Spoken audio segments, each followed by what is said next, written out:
改编自科幻大师阿西莫夫同名小说的神剧《基地》震撼来袭，威尔史密斯主演的《我机器人》的原著作者，让刘慈欣老师也对他致敬的男人。最令人惊奇的是，这是1951年的小说脑洞。阿西莫夫，一位上世纪70年代就勇夺雨果奖、星云奖双冠王的巨星，他的作品至今仍备受赞誉。这部《基地》包含了史诗般的未来世界、浩瀚星际的磅礴壮阔，还有种种复杂的科技和人性问题。让我们一起探索它的宇宙吧。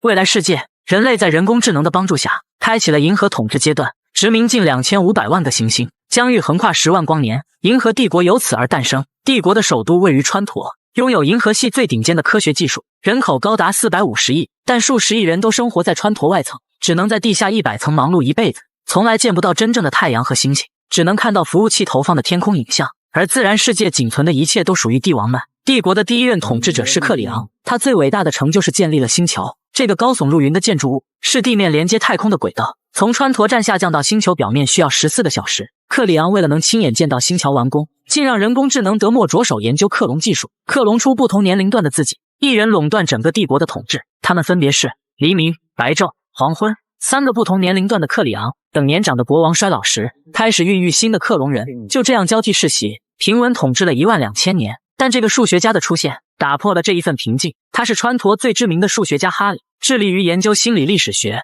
这门学科可以用来预测大基数人口的行为，换句话说就是预测未来。他通过演算推断出银河帝国将在5个世纪内化为废墟，这一预测威胁到统治阶层的利益，也将他推向风口浪尖处。凡是哈里的信徒被国王发现后，只能落得个粉身碎骨的下场。哈里为了摆脱困境，发起一场数学竞赛，只为找到能解开500年难题的数学天才。盖尔是唯一解开难题的人，被邀请前往川陀工作。这样一个天才少女，竟生活在银河系最落后的星球上，这里却以学习知识为耻。像盖尔这样的人，被视为全族人的仇敌。这天，他将脸上的祷告石取下来，代表着与族人决裂。盖尔与父母告别后，踏上旅程。第一次乘坐跃迁舰的他，不懂得如何操作，杰瑞热心地帮助了他，并给他科普了相关知识。跃迁是星际穿越手段，在此期间，人类将会进入睡眠状态。他们躺进跃迁舱中，跃迁舱开始闭合。异于常人的盖尔途中却意外苏醒，看到窗外浩瀚的宇宙。这一幕被太空人发现，只好为他打了一剂麻醉药。盖尔继续昏睡过去，星际旅程结束，但他隐瞒了期间醒来的事实。他们乘坐高速电梯，14小时后终于到达川陀。看着眼前雄伟的帝国建筑，他心中充满向往。这个男人叫瑞驰，是负责接待盖尔的人，并要带他去博物馆见大 boss。眼前这个男人是川陀最知名的数学家，他通过数学计算能预知未来，而盖尔的新工作就是辅助哈里进行新项目的研究。盖尔将他视为偶像，哈里却给他浇了一盆冷水。Going to arrest me tomorrow, and you? What? 向盖尔展示他关于帝国未来的预测。Trantor is going to be destroyed. The Empire will fall. 这个预测也给他带来了杀身之祸，因为这一预测威胁到了帝国的统治地位。帝国统领认为只有盖尔能推翻预测，早已盯上了他，两人都处于危险之中。盖尔回到酒店，换上一身精致的民族服饰，突然闯进几个身穿盔甲的人。哈里因为这个预测被逮捕，将面临一次审判。好在他早就预料到有此一劫，找来数学天才盖尔为自己证明。审判前，帝国的卧底杰瑞找到了盖尔，并将原光体交给了他。这里面包含了哈里对帝国的全部预测，他需要盖尔分析数据，并证明帝国毁灭论是错误的。If you say Harry's a liar, he dies. If you don't, you die. 他成功打开了原光体，徜徉在哈里的预言世界中。他用了1夜的时间进行评估。第二天的法庭上，盖尔无视杰瑞的威胁。Dr. Selden's calculations are correct. 国王听后下令处决两人。Kill. 可就在他们被送押的途中，此时一场毁灭性的袭击即将来临。近期安星和敌星爆发战争，川陀作为银河系之首，召唤两国达成和解。黎明在首席助理德莫的陪伴下，接见了两国使臣，并带他们参观了帝国的魂之壁画。使臣们各自送上自己带来的礼物，他们此行的目的是让国王主持公道。去年敌星发现一颗异常小行星，上面满是稀有金属，但敌星想独占资源。安星认为此举违反了两国间的和平协议。白昼听后并没有立马表明立场，让使臣们停留10日等待判决。这个精神恍惚的男人进入川陀站，在乘坐轨道时头上暴汗，口中唱着奇怪的歌谣，然后按住手腕，星桥被拦腰炸断。而在川陀站大厅里，另一男子也引爆了身上的炸弹。一辈子的心血星桥毁于一旦，轨道嵌入地表以下50层。这次袭击导致近1人丧生，对帝国来说是毁灭性的打击。袭击发生后，国王召集两国使臣，给他们播放了2个袭击者的影像，一个唱着安心的狩猎歌，另一个用敌星语大喊外围星域万岁。白昼以此为由将两人逮捕。他们被带往爆炸伤痕区，将在无数子民的见证下进行判决。男人轻轻一挥手，无数枚子弹发射而出，将这2颗星球炸得满目疮痍。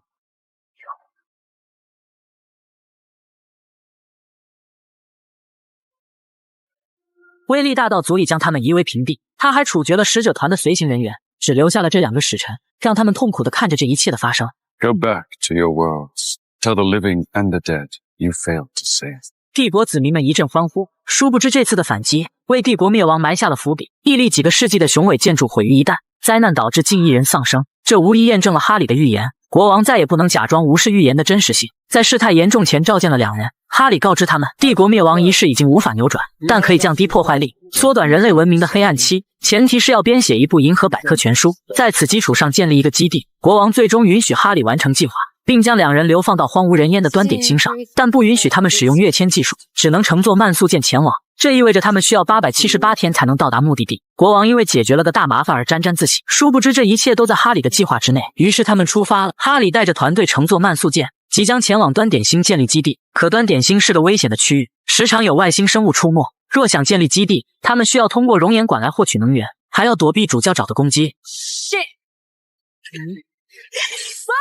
为了提前做好准备，盖尔带领成员尝试通过模拟器执行任务，可始终突破不了瓶颈。封闭有限的太空船里适合孕育新的生命。盖尔与瑞驰互生情愫，很快就有了爱的结晶，但2人向哈里隐瞒了此事。这时哈里正忙着在进行数学演算，得出一个跟自己命运息息相关的预言。他找到盖尔，暗示已经知道他跟瑞驰的情事，但看破却不说破。盖尔见事情暴露，便想说服瑞驰官宣2人的感情，却被瑞驰拒绝。他只好说出哈里的计划并不完善，他们即将面临未知的危险，还不如及时行乐。瑞驰听后大为震惊，哈里在他心中的完美形象崩塌。这天瑞驰竟在众目睽睽下与哈里进行争吵，场面一度尴尬。盖尔看出他情绪不对，追了上去。他畅想着到达端点星后的幸福生活，瑞驰听着却沉默不语，眼中泛着泪花，总觉得像是在隐瞒着什么。果然这天意外发生了，盖尔像往常一样在泳池游泳，突然有种不好的预感，他狂奔到哈里的办公室，打开门却看到这样的一幕。瑞驰见状拉起盖尔就跑，男人将女友关进休眠舱中，水位迅速高涨，将她完全淹没。男人忍痛按下了发射键，将休眠舱弹出飞船，飞往一望无垠的宇宙之中。这天黄昏正在修补壁画，突然踩空了梯子，将燃料洒了一地。他看着自己颤抖的双手，心中既懊恼又害怕，因为这意味着自己已经衰老。对于克隆人来说，衰老即是灭亡。这天是黄昏在世的最后一天，人离世前喜欢回顾整个一生，克隆人也不例外。他时常想起星桥爆炸的那一天，克里昂一生的功业断送在自己的手里，心中满是懊悔。黎明跟白昼为了慰藉他，做出一个重要的决定，他们要销毁星桥的遗骸。黄昏亲眼见证了这一历史性的时刻，了却自己的一桩心事。夜里他被歌声唤醒，他跟随歌声而去，原来是德莫在唱歌。水中的婴儿是新生的克隆人，这一切都代表着黄昏大限已至。黄昏看到这一幕后，心情久久不能平复，他决定用生命仅剩的几个小时完成一幅专属于自己的壁画。第二天一早，他穿好寿衣，与兄弟们一一告别，在众人的目光下走进光圈，下一秒化为一团灰烬。此时新的黎明已经诞生，帝国将进入新纪元。另一边，哈里的信徒们终于抵达端点星，发现远处有个悬浮空中的建筑，但飞船在降落前并没有勘测出它的存在。他们打算上前一探究竟，可当靠近这个建筑时，人们出现昏迷的状况。他们意识到不对劲，想要撤退，可为时已晚，纷纷昏倒在地。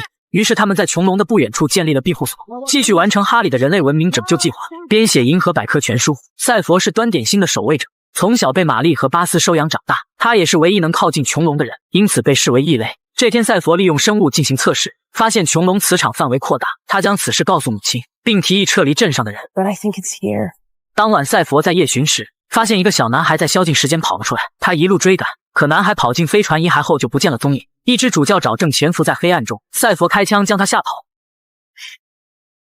顺着他逃离的方向看去，竟发现几艘安心的飞船。赛佛的男友雨果见多识广，他一眼就认出这些是武装飞船。两人跑回镇上告诉负责人路易，赛佛建议大家提前做好作战准备，路易却一意孤行，坚持呼叫帝国请求支援，可通讯浮标失去信号，他们与帝国失去联系，处于孤立无援的状态。而军械库也仅剩几把破旧的枪支，他们只能被动等待飞船降落。这晚赛佛从梦中惊醒，突然预感到了什么东西，他拿起枪走到围篱边上，再次看到那个逃跑的男孩，并跟随他来到飞船遗骸里，正好撞见刚偷偷登陆的安心人。 Anacreons aren't allowed on Imperial soil. You should leave before the Empire catches wind of this. 他们无视赛佛的警告，将他带到围篱边。围篱是用来保护镇子的黑科技，能抵挡任何物理攻击，并通过 DNA 分辨闯入者。赛佛提出只能带一人过境，安心人统领菲拉首当其冲，两人安全通过围篱。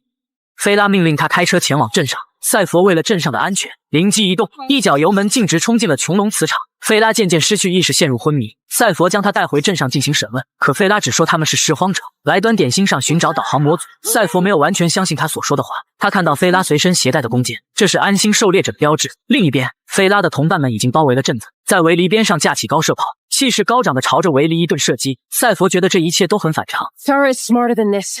They took out the comms buoy and they came in prepared. 就在这时，帝国军舰跃迁而来，赛佛通知了基地的负责人，可菲拉却露出意味深长的笑容。路易按照军舰指挥官的要求，将菲拉转移到前哨塔。What is she doing? What's her? 他趁机投放干扰器，围篱系统被破坏，安心人瞬间席卷了整个镇子。他们即将着陆进行反攻，可此时高架炮早已瞄准了他。菲拉一声令下，军舰遭炮击坠入。安心人在搜查军舰遗骸时，俘虏了唯一生还的指挥官。他们现在的计划是找到环境动力和航天工程师，从而组成一支飞船小队，寻找银河系最强的武器——无敌战舰，以此对川陀帝国发起复仇。因为36年前白昼一声令下，毁掉了无数个幸福的家庭。另一边，赛佛被2个小孩救出，成功与父亲跟男友会合。他告诉2人菲拉的计划。Sarah's after a warship, I think. If she gets her hands on it, she'll pull the whole galaxy into conflict. 他们需要销毁安心人的护卫舰，破坏菲拉的航行计划。赛佛发现安心人在地表安置了爆炸轮盘，他想溜上前引爆炸弹，突然脑中出现幻想，他的意识被附在盖尔身上，看到哈里被刺杀前的画面。原来这一切都是哈里的计划。他让瑞驰取自己性命，然后乘坐休眠舱逃离。可盖尔突然出现，打破了哈里的计划。雨果唤醒赛佛，打断了幻象。这时巴斯冒险深入敌方，2人吸引火力为他打掩护，可巴斯被敌人发现，无奈之下只好用手引爆炸弹，刹那间被烈火吞没。赛佛跟雨果也被赶来的菲拉包围，安心人失去护卫舰，只好启用雨果的乞丐号。菲拉需要雨果操控飞船，于是让2人加入小队，一起起航寻找帝国军舰。真正的危机即将到来。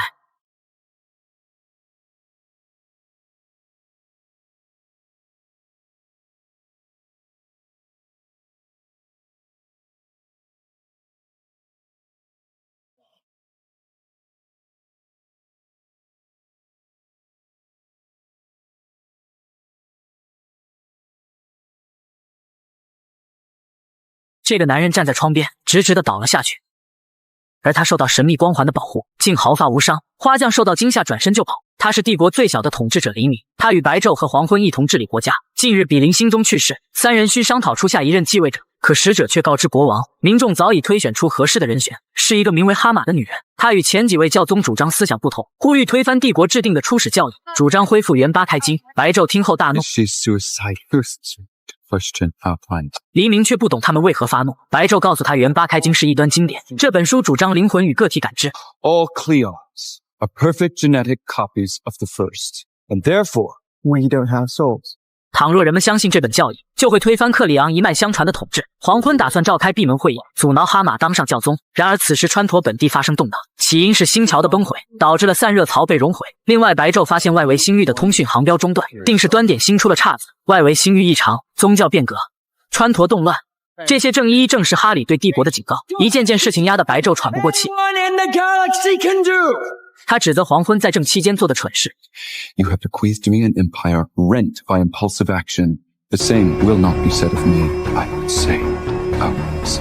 他最终决定代替黄昏参加闭门会议。正当2人为如何正确救国争吵时，年纪最小的黎明正将全部心思放在一个女人的身上。这里是帝王寻欢作乐的场所，女人们只有1天的记忆。黄昏为了庆祝黎明成年。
有一艘未知的飞船里，他发了疯似的呼喊着，却始终无人答复。他拿起那把杀死哈利的刀，想用它撬开舱门，刀却自动。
大脑与飞船相连，这相当于是一次自杀行动，只能靠着存活的几秒钟更改系统。赛佛打算牺牲自己，将战舰跃迁回端点星。正当路易要动手时，菲拉带着罗文闯入总控室，朝着赛佛发起猛烈的射击。这时战舰突然遭到外部袭击，原来是雨果找来了自己星球的人支援。他之前假装太空服失控，飘向了宇宙深处，实则是去寻找太空通讯站，向敌星发送信号请求支援。战舰遭受攻击，开启了自动防御系统，将要进行下一次跃迁。赛佛感受到一阵眩晕，跃迁开始。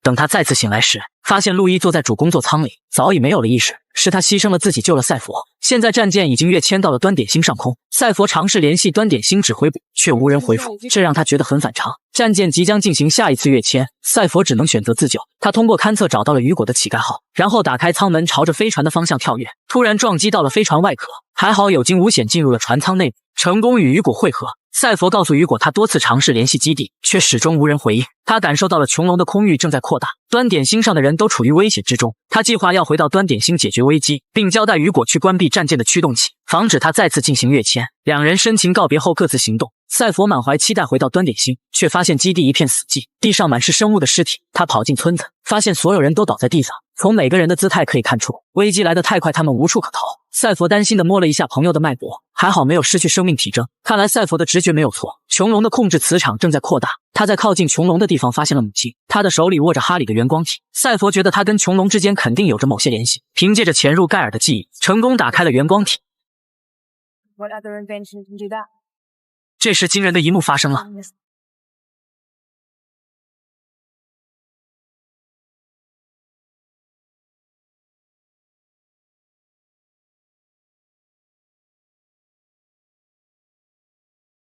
Harnesses time itself. Used correctly, the past can alter the present.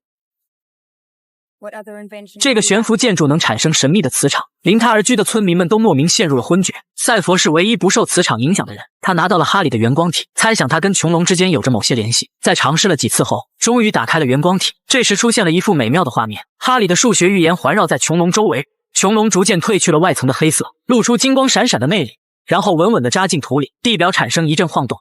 穹隆的两侧分别向外移动，中间散发着闪耀的光束。与此同时，周围的磁场消散，所有陷入昏迷中的村民一起苏醒。赛佛看着母亲醒来，感受到了失而复得的喜悦。玛丽注意到了穹隆被打开，像极了一个通往神秘世界的大门。这时，敌星的飞船降落在了端点星上，是雨果带着族人们回来了。敌星跟安星是几千年的仇敌，双方见面免不了交火。只见敌星统领双手一抬，身后的2艘飞船自动瞄准了安星人，他们只能缴械投降。这时空中突然出现一艘飞船，靠着绝妙的走位技术，成功击毁了敌星的2艘飞船。众人慌乱不已，好奇这是何方神圣。菲拉从飞船中走了下来，他大摇大摆地走上前。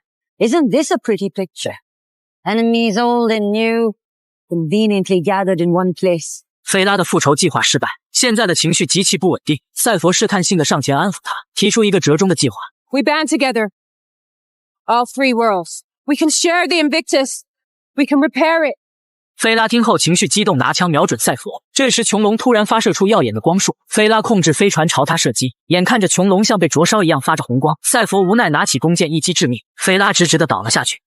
这时穹隆再次产生异象，穹隆大门被打开，哈里从光束中走了出来，这犹如救世主一样的出场方式，让现场的人看得目瞪口呆。此时安星人与敌星人正剑拔弩张，安星人认为是敌星害死了他们的猎手，于是双方反目成仇，爆发了持续几个世纪的战争。哈里告诉了他们事情的真相，真正的凶手其实是克里昂2世。 The first clone in the genetic dynasty, he saw where this new alliance could lead, so he had his Shadow Master seduce the handmaiden, murder your huntress, and implicate your king. 现在双方的误会解开，哈里试图说服2族人团结在一起，借助无敌战舰的力量向川陀发起反攻。哈里的信徒们越听越不对劲，他们原本来基地的目的是为了造福全人类，可听着哈里的意思是想要进行革命，哈里这才将自己的真实计划全盘托出。But the foundation was never about curating knowledge.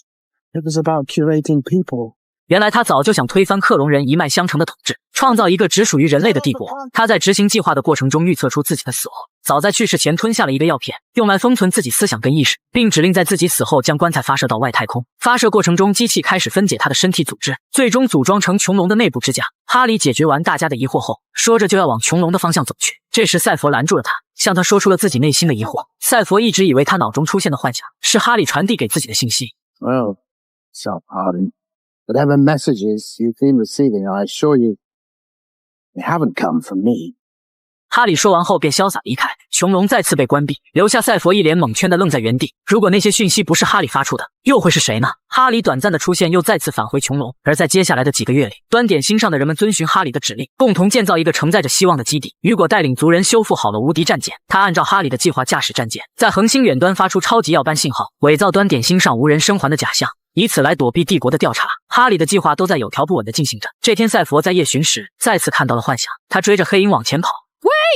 黑影突然回过头来，仔细看他正是小时候的盖尔。还没等赛佛开口，他跳进虚无的海水中消失了。赛佛的内心依旧充满了疑问，这些幻想如果不是哈里向自己传递的，那又会是谁呢？赛佛告诉了母亲刚才看到的幻想，玛丽不忍心再看他自我怀疑，这才将事情的真相告诉了他。当年哈里及其信徒被流放端点星，盖尔在慢速舰上怀了瑞驰的孩子，但在太空中生产不安全，于是他们将胚胎储存了起来，计划登陆端点星后再生下孩子。之后的故事大家就都知道了。赛佛看到的幻想其实是盖尔跟瑞驰的记忆。赛佛的身世之谜终于解开，他满怀期待想跟盖尔相见。 I think she's still out there.